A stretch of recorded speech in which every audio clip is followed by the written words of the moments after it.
former minister, and founder of Something or Other Publishing, Wade Franson, is the host of Created in the Image of God, a series that examines the role of religion in society, from messianic returns to the emotive responses transmitted through our culture. Wade fearlessly addresses reality claims from all directions, objectively exploring their compatibility with Holy Scripture. Tonight's episode, Divine Economy Model, with Bruce Koerber.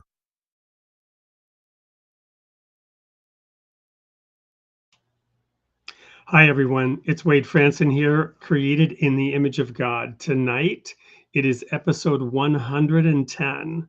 Imagine that. We've been doing this now for going on about 2 years or longer. And it's taken that long, really, to get to the point where we can dive deep into a topic that has interested and fascinated me my entire life. Going way back to when I was a young person, and my father was an immigrant. Still is, by the way, an immigrant. But he was learning a trade as a welder and learning about investing and buying real estate and trying to provide for his family. And for me, the yin yang between a spiritual path and materialism was always a challenging one. There was a time when I walked away from all things material, decried any kind of material success. And when I graduated from my undergrad degree with a degree in theology and went off to save the world, I did so with a one-way ticket and a suitcase. And I went to Europe. And many years later, I ended up resigning from the ministry to separate my faith from my paycheck because I didn't want to be in a situation where I had to teach something that I no longer believed or didn't believe, or things that were changing, that were different from what I did believe. And then I had to reinvent myself as a businessman, went and got an MBA, Master's in Business Administration, and did, fairly well in the technology field. Ended up working for a global consulting firm with some of the top companies in the nation. Ended up doing strategic planning for a company called Countrywide, which was at the heart of the economic bubble of a decade and a half ago now. Went up and down in the elevator with Angela Mazzillo at Countrywide, doing strategic planning for that organization. And he was later featured on the cover of Time magazine in January 2009 as the #1 cause of the economic meltdown. And I wrote a paper for my MBA class comparing Countrywide culture to the mafia. So these inputs have always been at the heart and core of my quest, my search. And as I've said elsewhere, it goes way back to the fact that I was born in Canada, but grew up in America until such time as I ended up in 4th grade in Sweden, a socialist country. And again, this yin yang between economic models has captivated me my entire life. What's my point here? My point is we now have a gentleman who's about to join us here live in the studio, who has made it his life's mission to study into something that he calls the divine economy model. Without any further ado, let us introduce Bruce Koerber to the show, and to you, my dear guests, my dear viewers. Welcome, Bruce. How are you this evening? I'm doing good, Wade. Thank you for inviting me. I'm glad to be here. So, as we always do in the show, we're going to start by going into your background, your origin story. The show is Created in the Image of God. We want to understand a little bit about what shaped Bruce Koerber before Bruce Koerber took conscious thought to shape his own destiny. So what is your origin story? Your parents, where did you come from? Into what world were you born, both at the macro level and at the micro level in space and time? Well, my origin story is a story of a series of epiphanies and a series of the providential grace of God. So I was born in Pittsburgh, Pennsylvania. My parents were from Pittsburgh. That was at that time was a very had strong ethnic communities. My father was from a Protestant family. My mother was from a Catholic family. There was a taboo for intermarriage. When they got married, they felt firsthand about the religious hypocrisy, and they decided that they would not belong to a church. So I grew up not having a church that our family went to. I wasn't taught atheism. I was allowed to go to church with friends or family, but we just didn't do it as a family. And so I think as a result of that, I was not indoctrinated, which allowed me to be an independent thinker.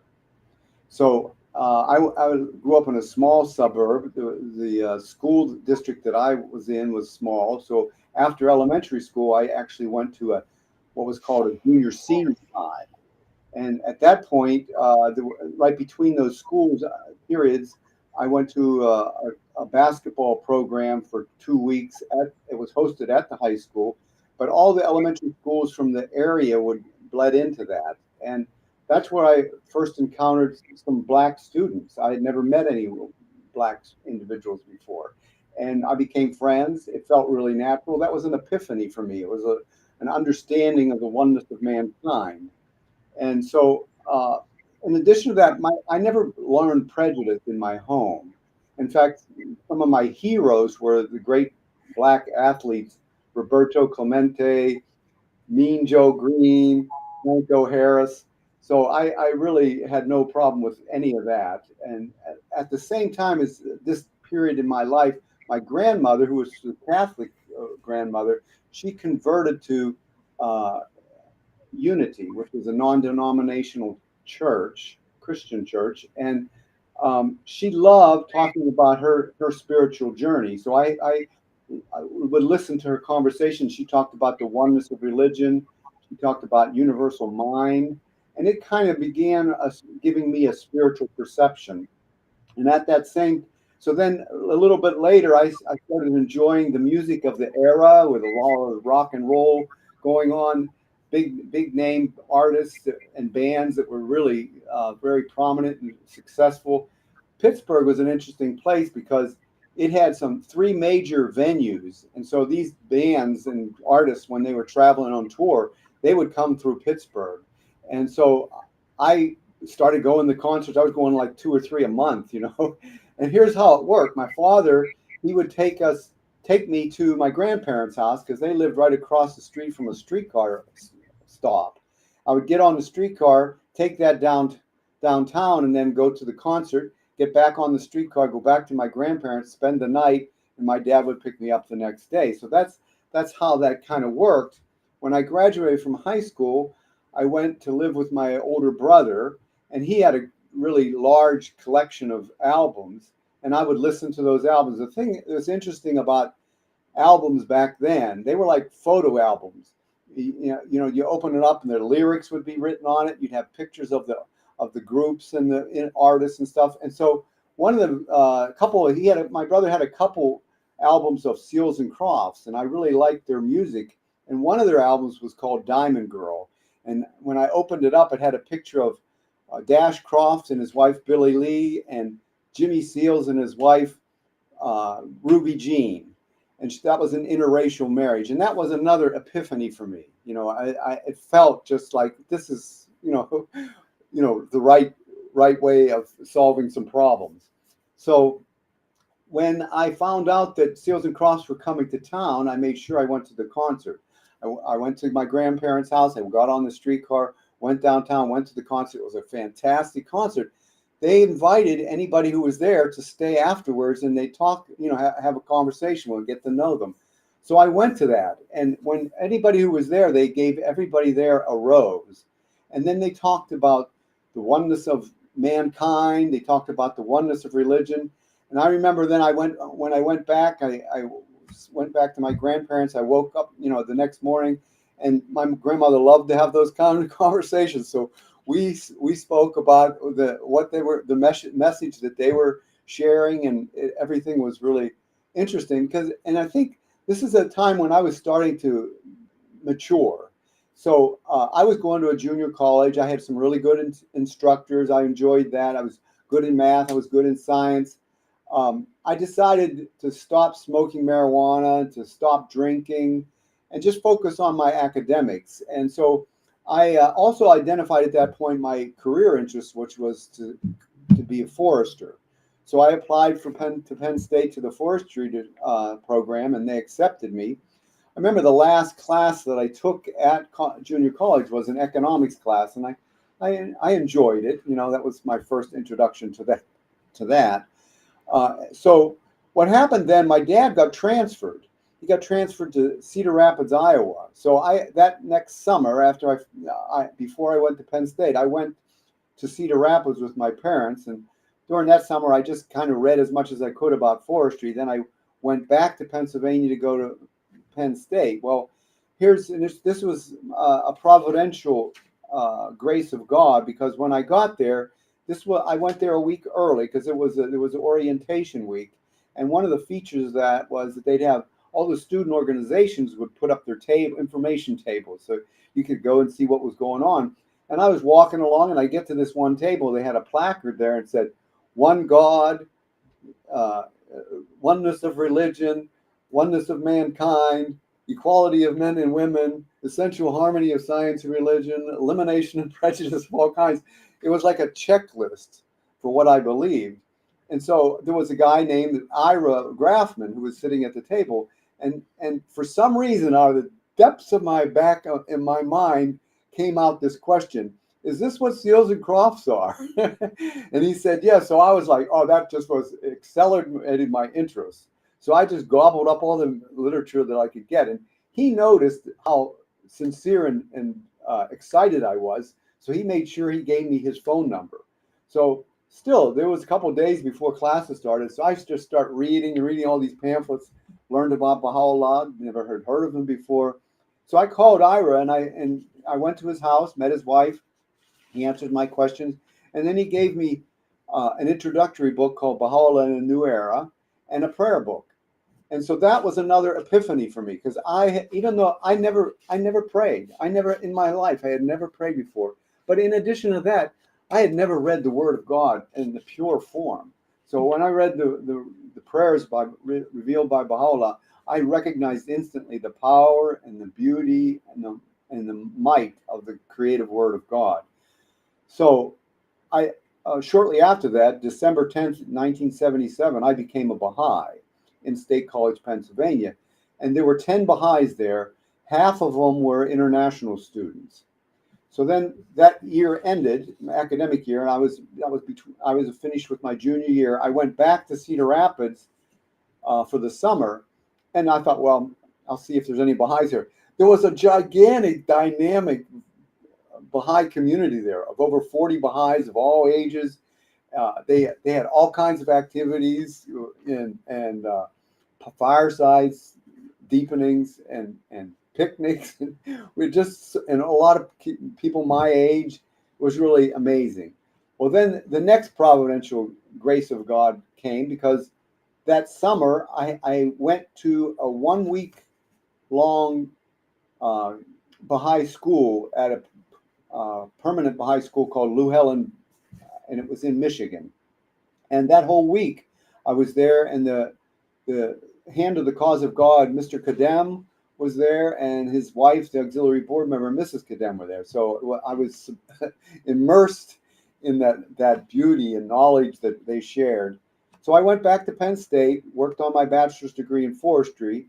And I remember one of the ways I would teach the faith there, I would make Baha'i flyers, and I'd put them up on bulletin boards. And I remember that it's related to what we're talking about tonight. I remember I made a flyer called Baha'i Economics. And if you're familiar with economics, there's the supply and the demand curve, and they intersect, okay? So my Baha'i Economics flyer was justice and unity instead of supply and demand. So that was a kind of an interesting thing. So I finished school, and I was wanting to go pioneering, international pioneering. So I debated going into the Peace Corps. But what I ended up deciding was I needed to get a job and make money, and that. So I did some research, found out that Mississippi had the largest number of forested acres east of the Mississippi. And I thought, well, that's a great place to teach the oneness of mankind. So I went home front pioneering. I contacted the local spiritual assembly in Jackson, Mississippi. They said, come on down. So I went to Mississippi. I found a job in Taylorsville, Mississippi, working for Georgia Pacific. I was a forester for 4 years. And then towards the end of that period, my grandfather died and he left me some money. And I was interested, I had been studying about international forestry and learning, it's completely different. The trees are used for firewood and for food and for fodder. So I applied to Auburn University to study fruit and nut tree production. And another reason I wanted to go there is because my Baha'i girlfriend at that time was going to Tuskegee Institute, which is not far from Auburn. So anyways, I got accepted to the program, went there. I got a horticulture degree in fruit and nut tree production.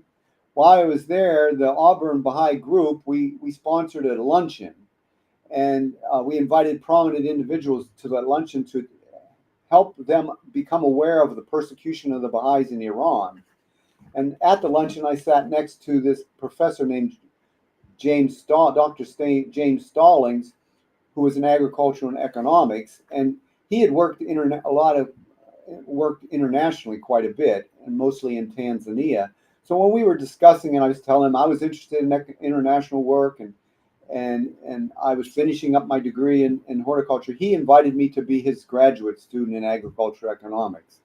So when I started into that program, I needed to get some classes in economics. So I took a macroeconomics class in the economics department. That was in 1985. Here's the thing about that. 1982, Auburn was selected as the home of the Ludwig von Mises Institute, which made it the world center for Austrian economics. So the economics department at Auburn had quite a few Austrian economists in it. So when I took this class, my first class was, and this was another providential grace of God, my first class was with Dr. Roger Garrison, who was an Austrian economist.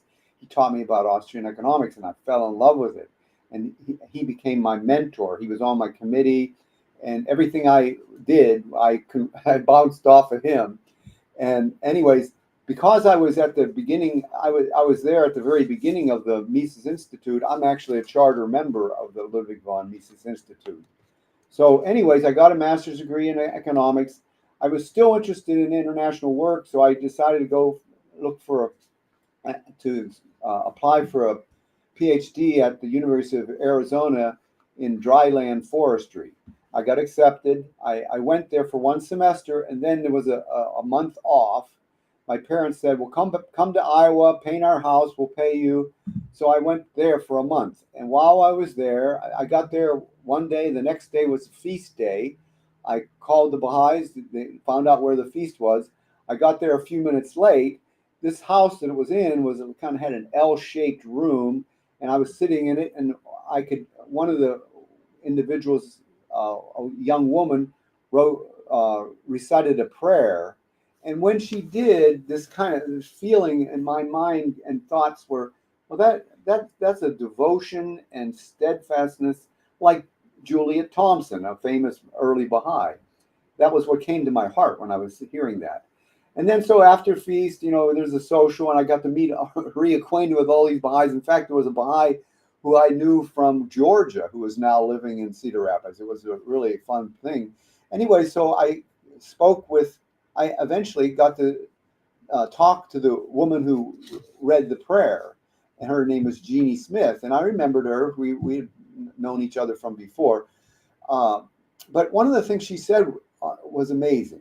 She said, it had been 8 years since I'd been in Cedar Rapids. I was just there for a summer. And she said, it's really strange. She said, last night, I had a dream and you were in my dream.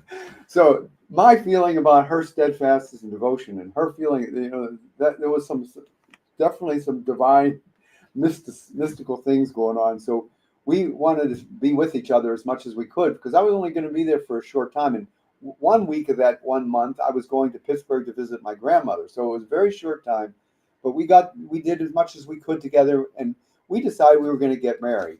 So I was coming, my next break was Thanksgiving. So I came back at Thanksgiving time. We got married, moved back down to Tucson. By January, she found out she was pregnant. And then in February, she found out she was pregnant with twins. So Wow. So let me jump in real quick. What year are we talking about right now? 1986. So we're in 1986, and had you already completed your degree in economics at this point, or in forestry rather? I had a bachelor's degree in forestry in 1979. Worked for 4 years. Then I had a master's degree in horticulture in 83, and a master's degree in economics in 85. So I'm reminded of the scripture in Proverbs about make it fit for yourself in the fields and then build your house. So we're now at the point where you are settling down with twins on the way. But before we go there, and we're going to have to go to our first commercial break here in a second, Okay. I want to ask you to explain as succinctly as you can for the audience what Austrian economics is. Well, it's a branch. It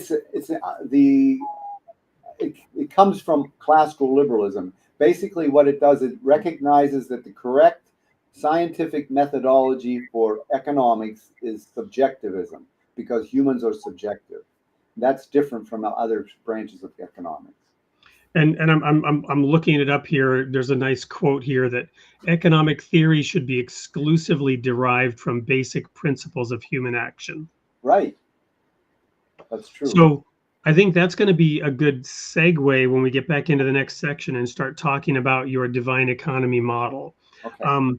But in order to give everyone an additional quick insight into that, you've written a number of books, and we have a book trailer here for one of those. Tell us very briefly, in just again soundbite, the sequence of books that you've written. I wrote one on macroeconomics, microeconomics, ethical economics, economic justice. Then I have a couple book sets that are combines of those. And then this book, which we're about to talk about, is the one that kind of is like a gateway into those others. All right. Well, we're going to play a video trailer for that book real quick. And when we get back, we're going to dive into the divine economic model theory. So don't go anywhere. We'll be right back and dig into the meat of this topic. To sharpen your vision of the economy beyond your wildest imagination. Introducing Divine Economy Model by Bruce Koerber, a book that escorts you through a very human way of building subjective models. These models are visual, logical, and conceptual. They acknowledge the complementary nature of human intellect and spirituality in all human action. Will you be able to grasp these economic models? Absolutely. You will feel as if you are building the models yourself. They fit into your imagination every step of the way, making logical sense while surprising you with new insights. To say that you've never experienced anything like this before is an understatement. Since when have you encountered a qualitative model of the economy that captures purposeful, spiritual, human action? You will suddenly recognize how intimately connected we are and how the economy empowers us as individuals and fulfills our social nature. The four models presented in this book, macroeconomics, microeconomics, ethical economics, and economic justice, are cohesively bound together. Divine Economy Model by Bruce Koerber. Get your copy now at Amazon. Welcome back. We're going to now dive into that model. I'm going to share an image here, Bruce. You and I talked about this that I think is going to help everybody right at the start sort of visualize this. Why don't you tell us a little bit about this image? I'm going to see if I can expand it maybe a little bit in size there while you explain it. So again, this is the providential grace of God. I had an intuition to put a pencil and paper next to my bed. And then I woke up, I had a dream that startled me, woke me up enough.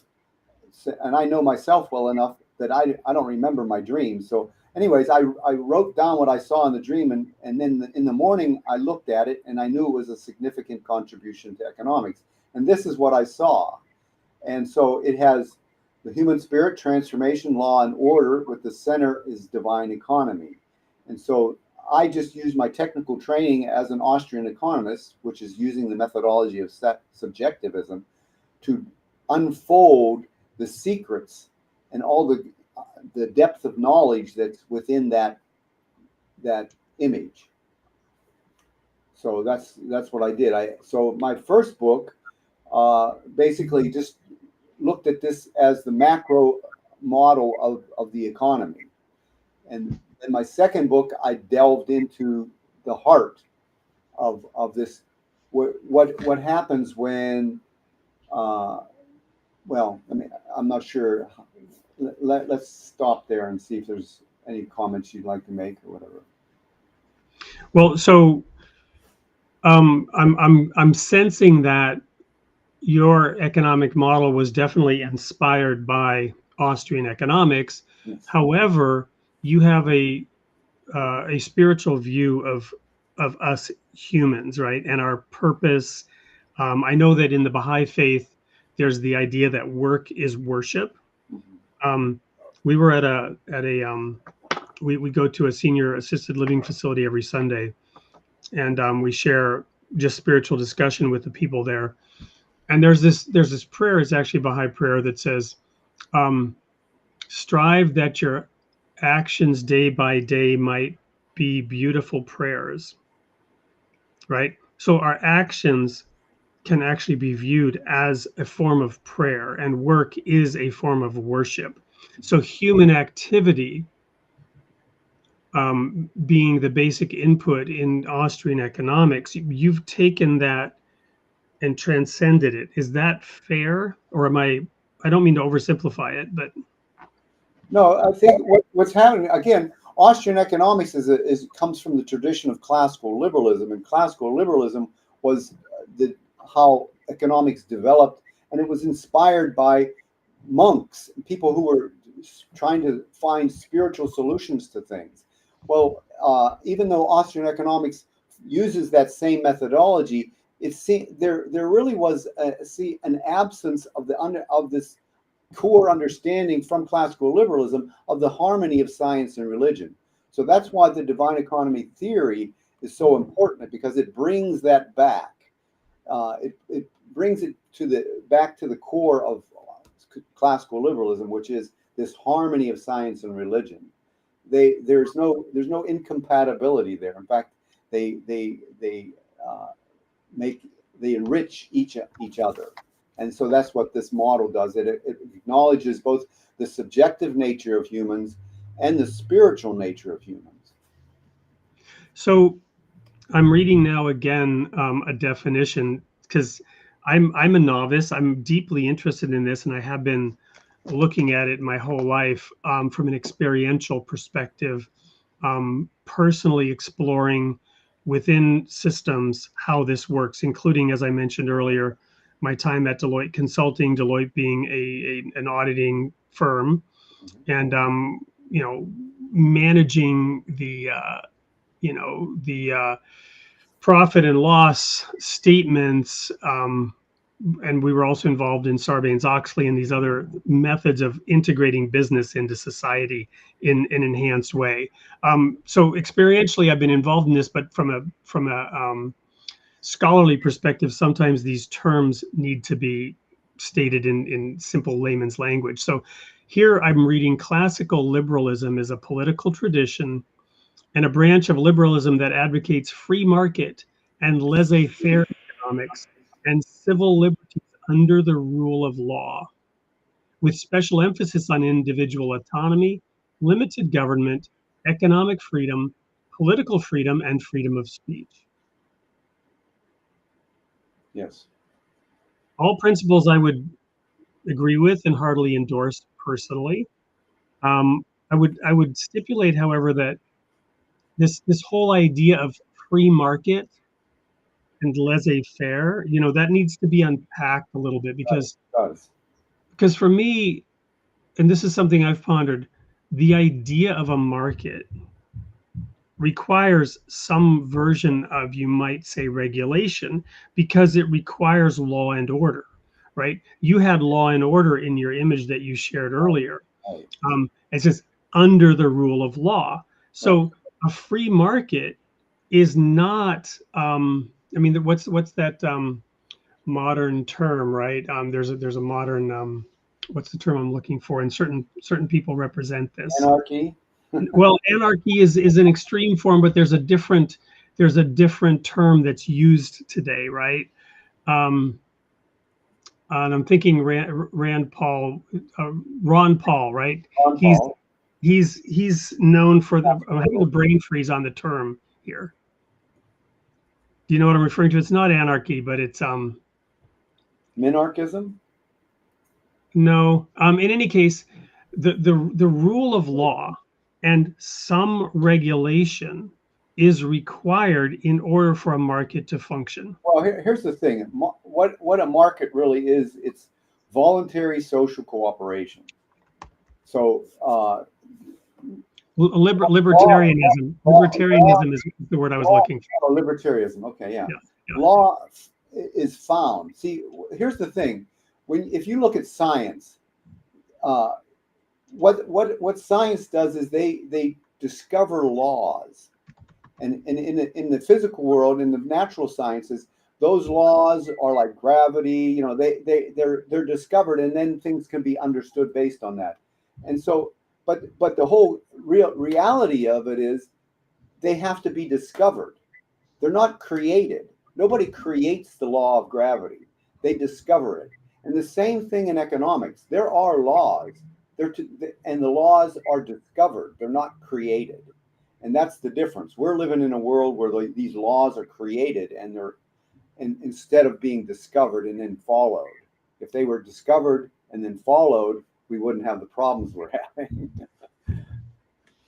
Well, there's also, and I'm reflecting now on two guideposts of my spiritual journey and understanding, which are the first and second Psalm in the Bible. The first Psalm talks about blessed and happy is the man who follows God's laws, who meditates on his ways, and he shall be like a tree planted by the river, his quiver full of arrows, meaning he'll have many children and a happy family and a happy life. The second Psalm says, why do the heathen rage and imagine a vain thing? They say we shall cast his bands off. We shall cast his bands aside. We will cast off the constraints that the Almighty has placed on us. Right? And so you have these two contrasting lifestyles. One is happy submission to the natural order as established by the Creator. And the other one is the idea, you might say in Baha'i language, a vain imagination and an idle fancy, that we can set up a different kind of order, one that makes the law of God obsolete, one that casts those constraints, those bands asunder. Somewhere in there, you have this idea of libertarianism, right? Maximize autonomy and political freedom, but you still, it's under the law. It's under the law. Yeah, but what is the law, right? That's the question. So and you're saying the law is discovered. Yeah, and it's given, and there is a lawgiver. So the discovery is directly connected to the lawgiver. I mean, because if you're going to discover law, you have to know who the lawgiver is, so you can find the law. You know, because that's where the law comes from. The law comes from the lawgiver, and everybody's capable of discovering that.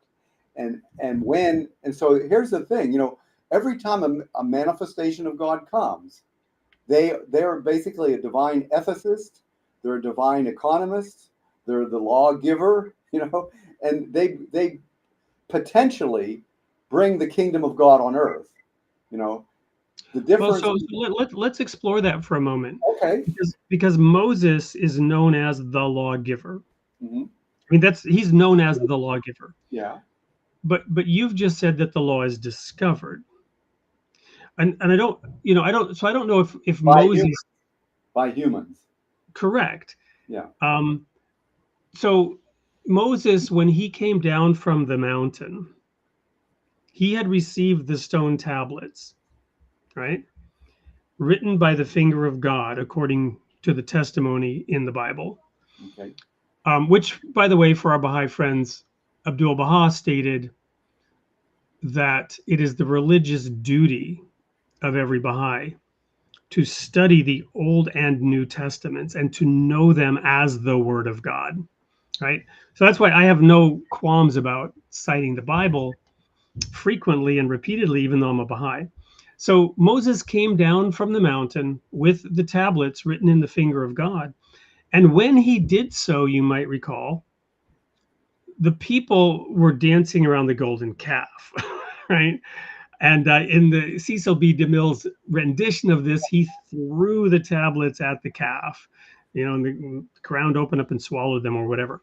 But the point is, the people then did not like the fact that Moses' face shone with a brilliance because of his near encounter with God. The story, the way it's rendered is God placed his hand to shield Moses from dying from actually seeing God. But his encounter was so close that his face was beaming light. And the people made him place a veil over his face. They literally said, you need to veil that. We can't stand that. It's scary, right? It's too much light, too much brilliance. Yeah, yeah. So the veil was placed over Moses' face to help the people overcome their whatever fear, superstition, shame. But what's my point here? My point is that I would say Moses, came to reveal the law, to shine a light on the law, to help the people discover it, right? And certain things were laid out and mapped out and reinforced that law. So, I mean, that's just my perspective here, which is maybe sort of a middle ground for the whole audience that to assist with this, that may not have the same views that you and I do. But what's my whole point here? It's this idea of bringing one's actions into alignment with this natural law. And Paul the apostle said, those Gentiles, the nations, those who were not Hebrews, who therefore don't know or even understand what Moses brought at all. They've never read it. They've never been exposed to it. They certainly don't have the reverence towards the Torah that the Hebrew people did. But Paul the apostle said, if they keep the law without knowing the law, they have still fulfilled the law. I mean, is that a fair statement about the divine economy model, that if we are in alignment with it, and I would assume this applies to Austrian economics as well, you don't have to be an economist or study it to participate in it, right, and to be successful in it. Right. That's true. So sorry for the sort of long digression, but I didn't want to get hung up on terms like manifestation and things like that the audience is just not familiar with. Like I said, the market is really voluntary social cooperation, and what comes from that is not just economic; it's ethical. Because you're doing voluntary social cooperation, you're developing ethically also. So that's how why the free market or market, the market itself influences civilization. Let me unpack that a little bit too with a couple of questions. So in a market functions on the exchange of information and trust in that information, correct? So again, a Baha'i principle, truthfulness is the foundation of all virtue. Right. So for a market to function, truthfulness is essential, because over time, people will come to mistrust the information upon which they are basing their decisions, and basically realize that the system is rigged against them and somebody else is taking advantage of them. And the idea of laissez-faire economics is that ultimately markets will fail, unless you have that basic structure. So I think the real concept of laissez-faire is the idea of hands-off, and the reason it's hands-off is because it's God's creation. That's part of God's creation. He's given it to humanity. This economy. I mean, and it's His providence. So it doesn't need to be messed with, because if people trust God and are trustworthy, then everyone prospers. So bad actors. Bad actors, yeah. Right. Let's talk about bad actors for a moment. I'm going to go back here real quick and share this again. So, and we'll get more into your specific theories and allow you later Sure. here or in future episodes, in which, because our plan is to have you back multiple times and unpack this, right? Hang on one second. Here we go.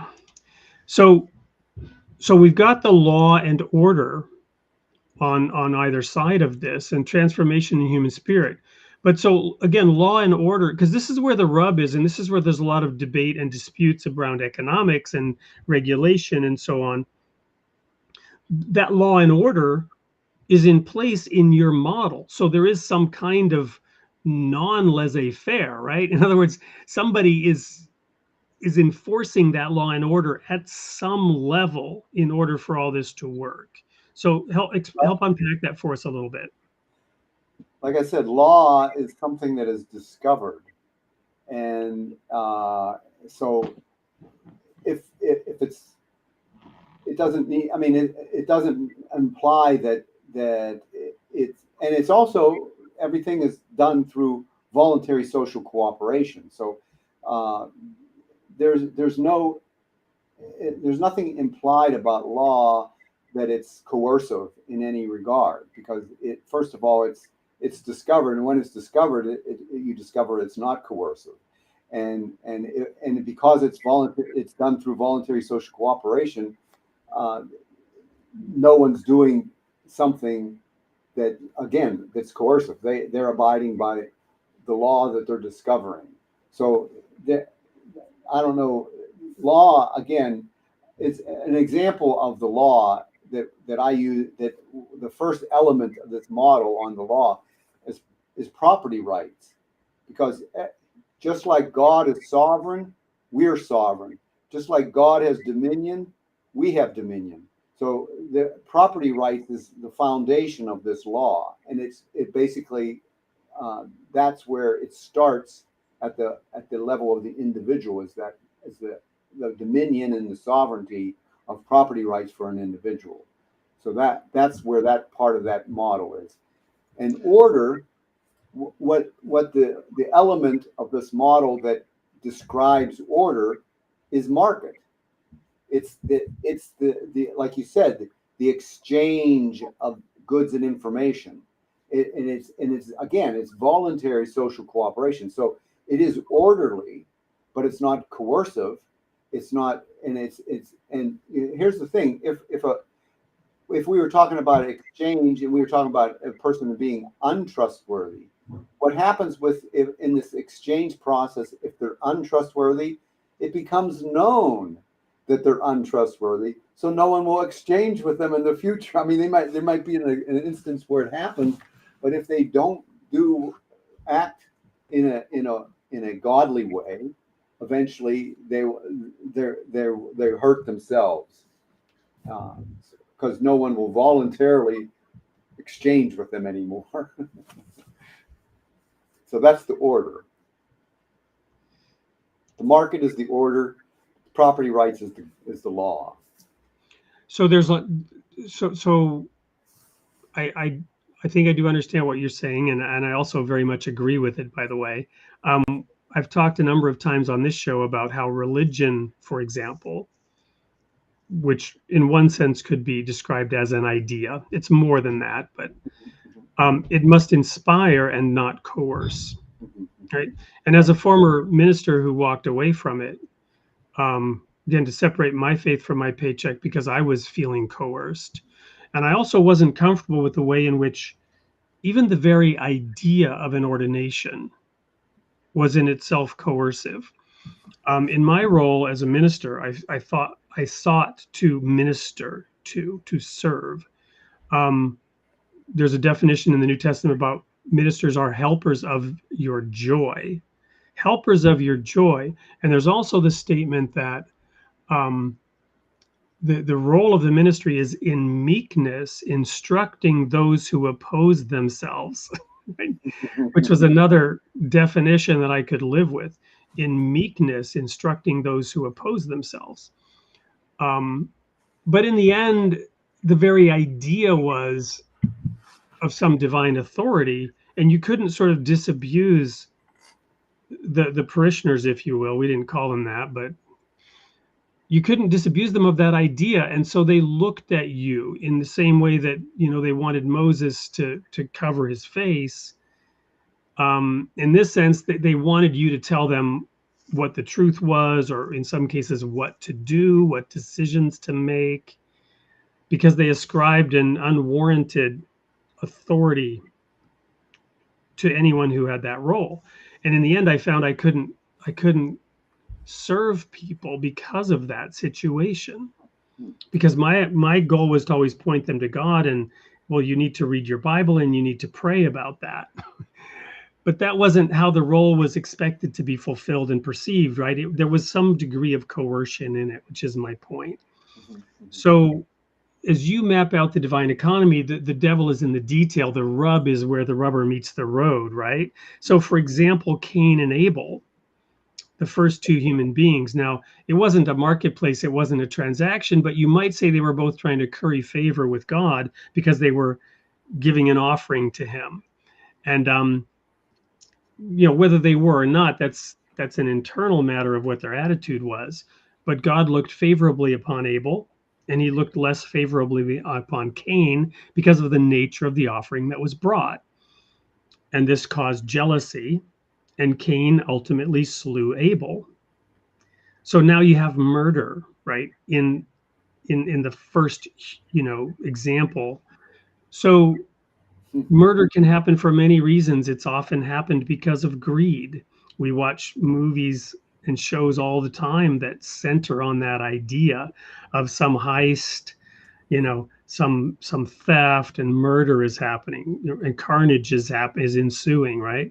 So how do you deal with that in the divine economy model, where, when it's about economy, when it's about advancement, trade, commerce, exchange, whatever you want to call it, that you have people who in various ways try to game the system, in some ways very violently. So how does that work?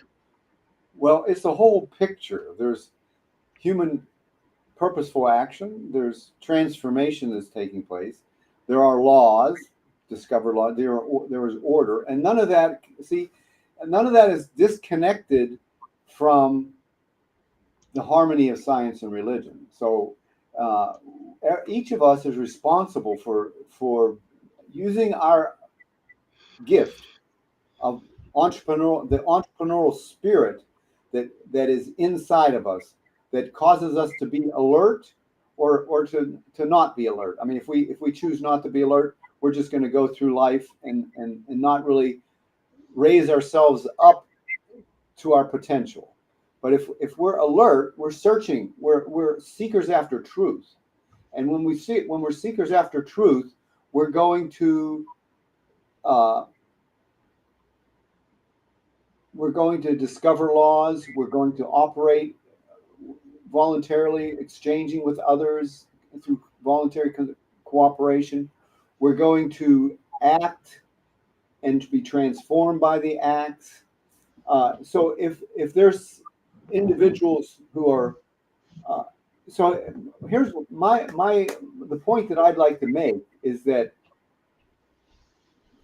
because we don't understand the spiritual nature of the economy and its spiritual powers to help us become better human beings and to be more spiritual, it's operating right now outside of that.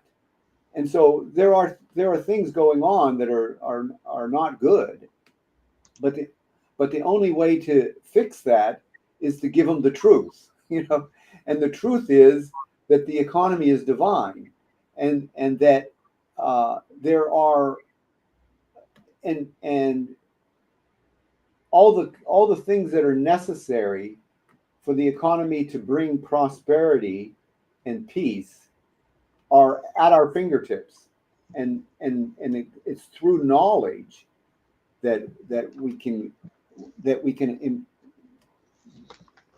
get there, and we can't say that, because you can't really put the divine economy is in itself is a pure thing. So the impurities that are out there are outside of that, and well, how do these outside things that are impure get fixed? They don't get fixed by they get fixed by the transformation that takes place as far as understanding. We are kind of barbaric in our understanding. Well, yeah. Let's pause on that and just look at the etymology of understanding. Okay. To stand under, right? To subordinate, to submit your own ideas to a higher reality, or a greater reality, right?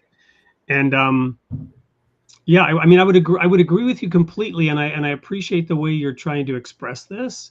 And what I'm gathering is that this idea of a divine economy, it permeates everything, right?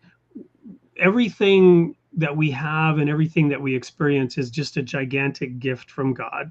Mm-hmm. We participate in it, and we're swimming in that ocean of love, of law, of opportunity, of experience, of interacting and engaging with reality. And we're learning and growing as we go. And when we use a dichotomy of separating out the spiritual and the material, which is, it's kind of impossible for us at this plane of existence. I would submit it's not even intended. God did not intend us to separate the spiritual and the material. He blended it together in such a way that it is inseparable. True. One way of looking at is, I don't like the term profess. People like to profess things. Like, you can profess all you want, but in the end, what you do is what matters, not your professions of believing in this, that, or the other thing. Let deeds, not words, be your adorning, right? Mm-hmm. So the idea that somehow the economy itself is evil, right? Or that participation in material pursuits is evil. Again, the Baha'i faith sums this up nicely in the phrase "work is worship." Yeah, I'm loving this discussion. It is indeed, as your video said, it's providing new insights and ahas into this topic. Looks like we're going to go a bit over time, maybe a lot over time, but I got to get, speaking of economy, I got to get to another commercial break here. There's an author who is listening in and has made some comments, and he's got a new book coming out, and we want to highlight that. When we come back, we'll have a few more comments from you, and then we'll dive right into some of the comments from the audience. Okay. And much of the material that you had wanted to present today, we were struggling with at a technical level anyway, and we'll pick that up next time. But don't go anywhere. Right after this quick commercial break, we're going to be right back with more of Bruce Koerber and the Divine Economy. Overwhelmed by the confusion and chaos of today's world. Politics, the media, and even the environment have become increasingly challenging landscapes to navigate. We're living in a narrative that began 4 decades ago, and now we're reaching its climax. What the hell is going on is here to provide clarity and perspective. Don't get triggered by another tweet or misled by clickbait ads. Gain a deeper understanding and grasp the broader picture. Understanding is powerful. When we comprehend the news in context, we can see through the sensationalism and misinformation. Get insight and clarity by discovering what the hell is going on post-COVID. Cowan's insightful and well-researched work will help you navigate the complexities of today's world. Order your copy today.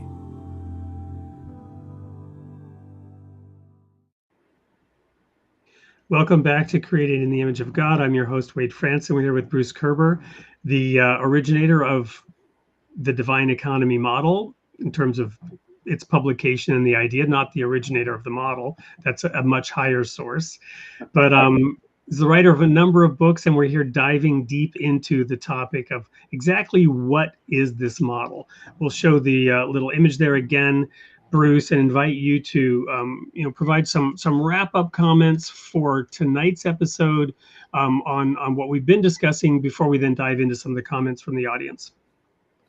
So that's the first image. I developed that into the macro model, and then I found out that I could go deep into it. I made a micro model, and then I noticed that there were two other strands. There was the human spirit transformation. That was the ethical strand.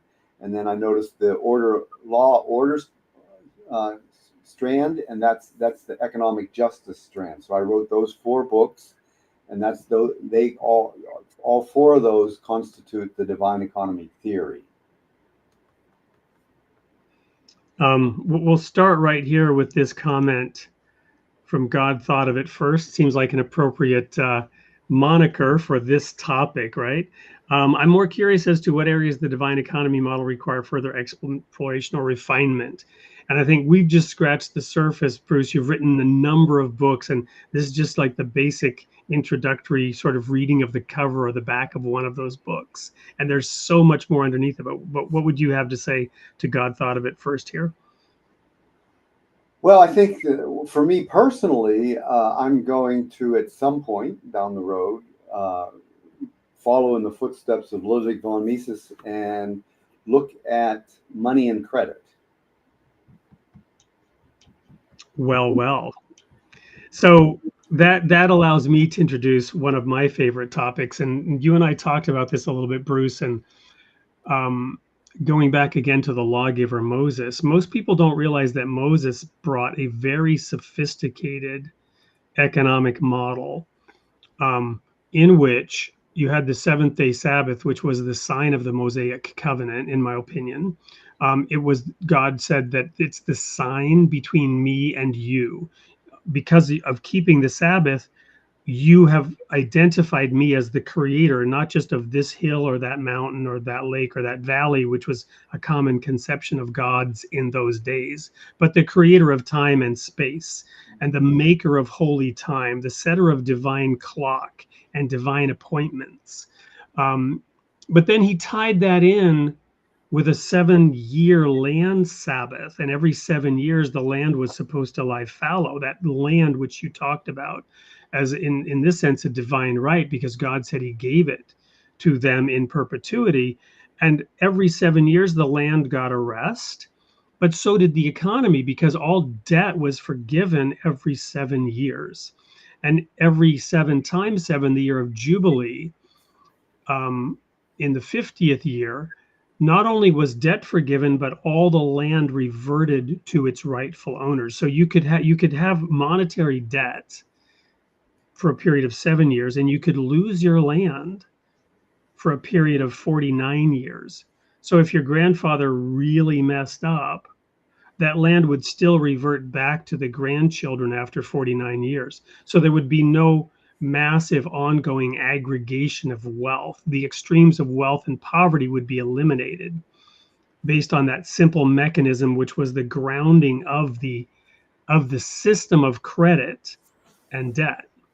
You follow me? So that might be something for further exploration in the future and further discussion. And I'm surprised at how few people know about this. Anyway, so going back to some of the earlier comments, there was somebody who was asking how old you were when you were traveling like that. You did a lot of travels, Bruce. So how young did you start traveling, and how much of your life was spent traveling to gain some of the perspectives that you have perhaps from global exposure? I started, I guess, when I was 18, and about when I was 30, I guess, is when I settled down. Okay, we had Kevin R. apparently read one of your books, at least. Chapter 3 was his favorite, and it bridged the gap between theoretical economics and practical ethical considerations. Wow, good, thank you. So any comments on that? Well, I'm not sure which book and which chapter, but usually I think it's the one that was in the video, because that's when this comment came in. Oh, okay. So that chapter is about ethical economics, yeah, and so that's very good because it does it introduces the idea that okay, so there is we showed that one model that showed the transformation, the divine economy, and I mean the human spirit, and then the divine economy and the transformation. That series of three.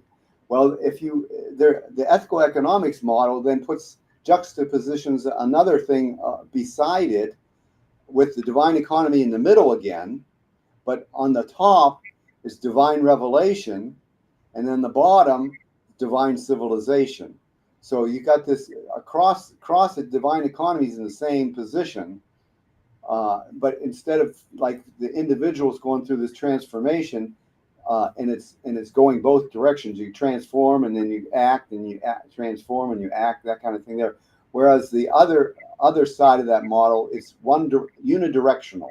It goes from divine revelation to divine economy to divine civilization. And that's what a manifestation, a prophet of God, when they come, they bring the revelation, which has potential, which is they are a divine economist in addition to a prophet, and the ultimate goal, ultimate end result of their appearance, if it's abided by properly, is that divine civilization. Yeah, is that not the very idea behind a covenant, right? Yes. So they're bringing a new idea, new information, Right. and they're forming a covenant, a Right. binding covenant. And there is a transactional element to a lot of it. It's like, if you do these things, then you will have this result, which is that same principle of reward and punishment. True. Yeah. Here's a follow-on question. How do you define the divine laws that underpin your model, and how can they be universally applied in diverse cultural and religious contexts? Well, again, every person. So I honor and respect human subjectivity and also their spirituality. So no matter what individual it is, they're subjective and they're spiritual. So they're following what their pathway. Okay, and so in that process, what's happening is they're discovering, if they're exercising their entrepreneurial spirit, the spirit of searching after truth, they're discovering laws, and then they're applying them. And so that's why it's universal, because no matter which individual, they're subjectively approaching it, and they're spiritually approaching it, and then they exercise it. But the thing is, the nice thing again about this market concept of voluntary social cooperation, because they're not doing it in isolation, they're doing it amongst others. So there's this give and take, and there's this learning that's taking place. And so all of that happening all around the world, people, and now we're in an age where that's universally possible. You could be engaged with someone no matter where they are. So all that process is bringing people along in a common direction, and learning together, and enriching each other. So that's why it happens that way. Well, one way of looking at this or asking the question might be to introduce the idea of cultural relativism, right? So I've lived in 7 different countries, and speak 5 languages, one of them very badly, nonetheless. But Still playing. that's the exposure to a lot of different ideas and perspectives. And it was actually an experience in Leningrad during the collapse of the Soviet Union when Gorbachev had been abducted and tanks were on their way from Moscow to Leningrad while I was coming in from Finland and working with people at the Radio TV Leningrad at a critical moment in the 90s when I realized, wow, everybody around the world, no matter how they were raised, no matter what religion, no matter what ideology, they all have one thing in common. We human beings all have one thing in common, and it is that we all think we're right. And no matter how foolish your idea seems to me, how backward, how wrong, how evil, you've probably adopted it because you think it's good. And you might think my idea is evil, right? We all believe we're right. And cultural relativism, if you imagine that these different nations, these different cultures are cultures in the sense of a petri dish, right? That kind of bacteriological culture, biological culture. We all know that some cultures thrive and some don't. Some cultures develop healthy situations and some are toxic. So cultural relativism, I'm sorry, in the global marketplace of ideas and experience, some cultures over time prove superior to others in a variety of ways, but that's not in a monolithic, monocrop, monoculture kind of way. There's usually some value, even in an unhealthy culture. There's some piece of understanding or of rightness that is maybe even being taken to an extreme. Each pillar of strength casts a shadow is another way of looking at that. But nonetheless, in this global marketplace over time, that's what you're saying with this exchange of ideas in the marketplace in the divine economy. These divine laws get explored and understood in different ways in different cultures, and we all learn together ultimately from that experience.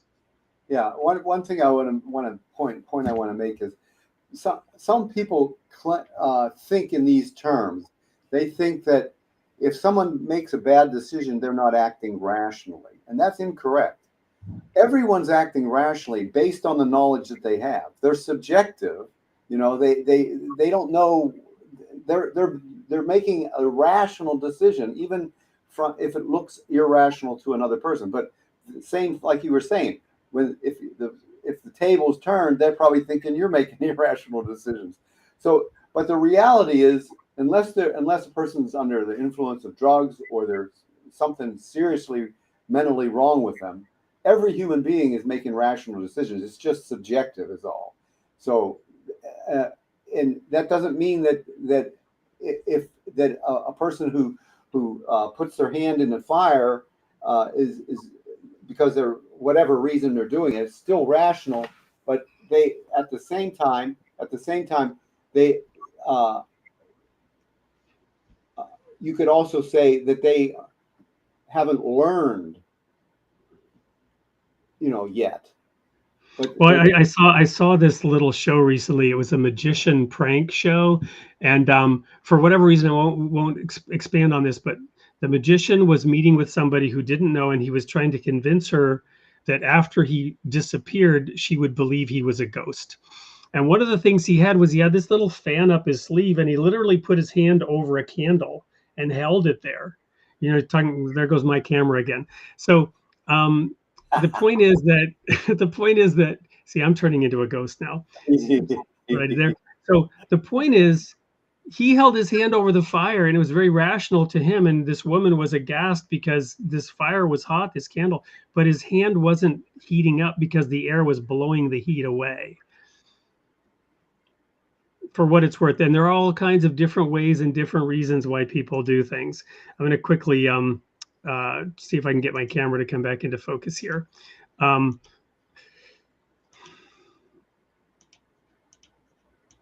Thanks for the question, Hulkster.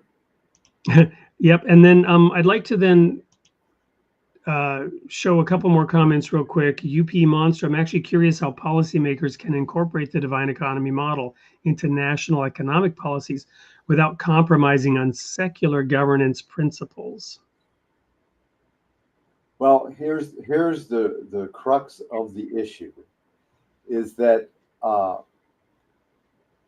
people think they know what economics is, but really what they know is statism.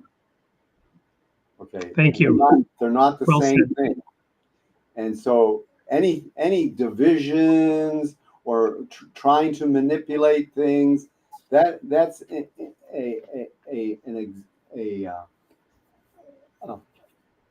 an appearance of the concept of the ideology of statism. Well, and here's kind of the flip side on that, right? Huh?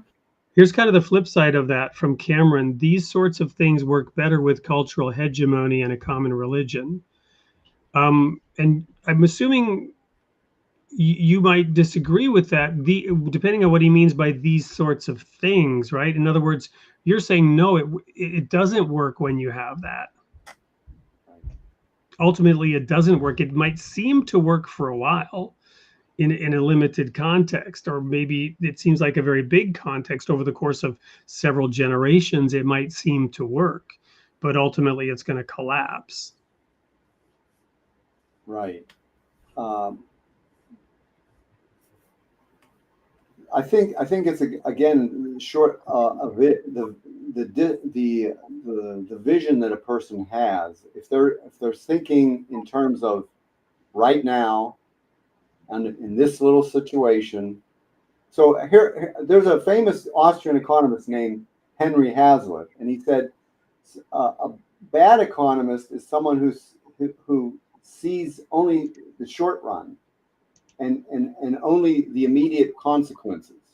A good economist sees the long run and all the consequences.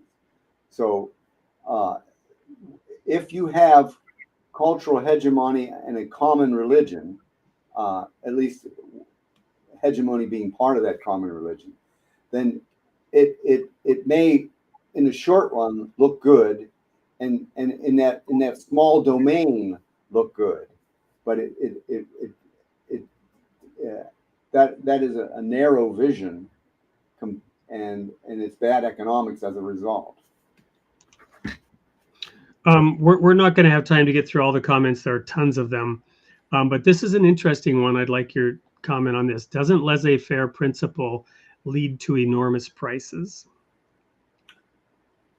Again, laissez-faire is sort of like the word capitalism. It's misunderstood. Laissez-faire, what it truly means is that God, okay, here's the best way I can describe that.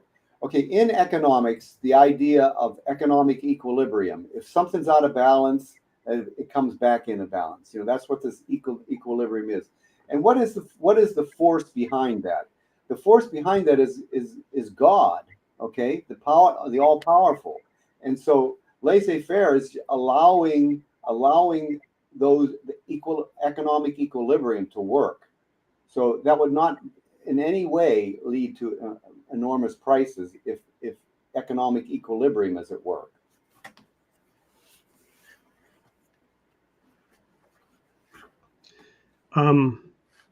Looking for one last comment here. Crackers, welcome back, Crackers. Haven't heard from you in a while. I always remember that name because with the something or other publishing soup, Crackers made the joke Soup and Crackers once. So one of our shows. Anyway, I don't think the economy is evil. I think that men just have a way to make everything evil. Okay, here's my response to that. It's true, because again, if you think in terms of something pure, and then you think in something that would make it impure, it's a corruption. Okay, and so basically, what we don't realize is that the economy is divine, it is pure, and humans interfering in it is a corruption of it, and it's going to have negative consequences. we don't trust God. That's basically the point. And that's a great point to end on tonight. And that's really the tip of the tip of the tip of the iceberg. There is so much more to explore here, and explore we will in future episodes. We're planning to have Bruce back on multiple times to further unpack his divine economic theory. We do have one more item left to do tonight, and that is to introduce the guest that will be here next week. I think, Bruce, we have you planned for the first Tuesday of every month over the next few months. We'll need to probably confer and make certain, but we'll probably have you back on 4 or 5 times to dig into this deeper. We also have some other interesting economists or economist-minded people as we deepen on this topic of the intersection of the material and the spiritual, and how we should view this life, this journey that we're on. So thank you so much for teeing this topic up so wonderfully today. But next week, we're going to have a different guest, and I'd like to show you a quick video trailer of her. Her name is Marnie Swedberg, and Marnie is, let me just pull up the little blurb here. She and I have had a number of wonderful conversations leading up to her appearance on the show. But Marnie is an international leadership and mentor, author, and media personality. She offers unique insights into personal growth and mentorship through her extraordinary experiences overcoming challenges and leading with faith and resilience. She has inspired audiences globally, from major corporations to Christian retreats, and a top-rated blog talk show in her own right. Marnie established a network of Christian women speakers that has 1,400 participants and circles the globe. You are not going to want to miss next week's episode, number 111, with Marnie Swedberg, the role of mentorship in personal transformation. Let's have a quick clip here of Marnie. God down, maybe letting yourself down, not measuring up. Hi, my name is Marnie Swedberg. I wrote the book Flow Through Vessel, How to Master the Habit of Letting God Flow Through You. In God's economy, we simply cannot give something we don't have. If I don't have peace, I can't give it to you. If I don't have money, I can't give it to you. But what God wants to do is he wants to flow good stuff to us. We get to enjoy it, and then through us. And our lives are like a cup. If you think about it, we say things like, they sucked me dry. I'm all out of gas. I got nothing left to give. But what we're supposed to do is, instead of trying to come up with what's in the glass, we're supposed to stay submerged into Jesus, let Jesus fill our lives, and then when others suck on our lives, that's who they get. Grab the Flow Through book bundle. Right now it's for free over at marnie.com. You get the ebook in a download version, worksheets plus a song. I'll see you over there.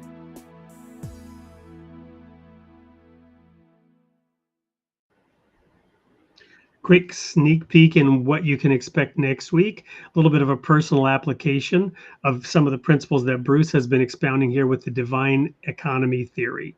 So, Bruce, any last words for our audience tonight before we wrap up?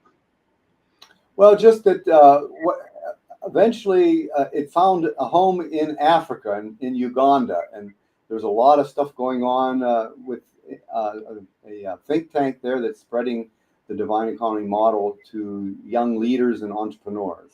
And so that's where it's the most vibrant right now in the world. Well, and I think I can quickly share a picture. Why don't you tell us about this picture here to wrap up tonight's episode? So the man there on the bottom in the blue shirt, he's part of the Nintendo network, and they've adopted this book as a cornerstone for their outreach. And this one is an example of outreach to, fairly young students, but they're reaching out to adults and village leaders too. Wonderful. I'm getting some ideas now about talking to you about our program of experiential leadership through the Royal Falcon Foundation.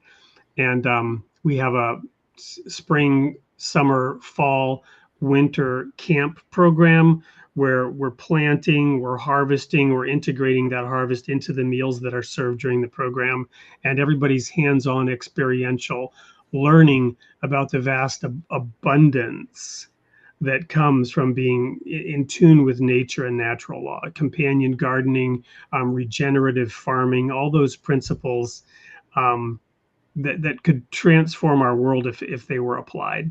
So, wow, once again, thank you, Bruce, for joining this journey and joining this experience and joining this discussion.